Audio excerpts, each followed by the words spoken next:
นี่អ្នកនរគ្នាវីដេអូខ្ញុំបោកអាវ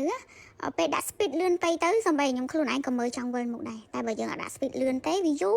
យករាប់អ្នកនរគ្នាដឹងហើយយើងបោកយកស្អាតយើងមិនសំដែងណាហើយខ្ញុំចង់បញ្ជាក់ជូនអ្នកនរគ្នាថាចានេះខ្ញុំគ្រាន់តែថតទុកមើលខ្លួនឯងលេងអីចឹងទៅចាប៉ុន្តែសួរថាអ្នកខ្លះក៏សួរថាសំដែងមែនមិនបានបោកអាវដោយដៃអត់បោកម៉ាស៊ីនចាហើយបោកអាវគ្រាន់តែពាក់សំដីក៏គាត់ឆ្ងល់ដែរខ្ញុំអត់យល់ចាមិនសំដែងទេបោកមែនតែនចាហើយអាកអាវដែលពងអង្គុយបោកហ្នឹងអ្នកនរគ្នាមានដឹងថាពេលបោកហើយសើមពីក្បាលដល់ចុងជើងអង្គុយបោក3ម៉ោងកន្លះមិនបោកហើយចា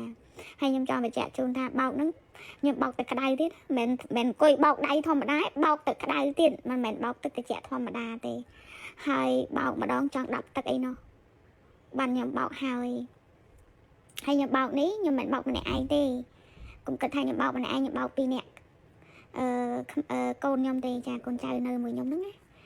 ខ្ញុំបោក2នាក់គាត់ទេចាហើយខ្ញុំទៅរៀនគាត់ថាបោកបែបម៉េចចាពូតបែបម៉េចញីបែបម៉េច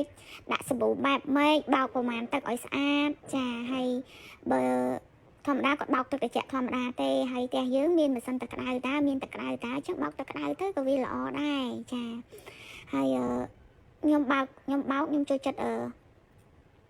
ខ្ញុំបោកខ្ញុំប្រើតែសាប៊ូទឹកទេហើយគឺខ្ញុំចូលចិត្តបោកដៃនិយាយទៅក្អៅខ្ញុំមិនដែលបោកម៉ាស៊ីនទេម៉ាស៊ីនខ្ញុំបោកតែកម្រាស់ពូខ្នើយអីទេ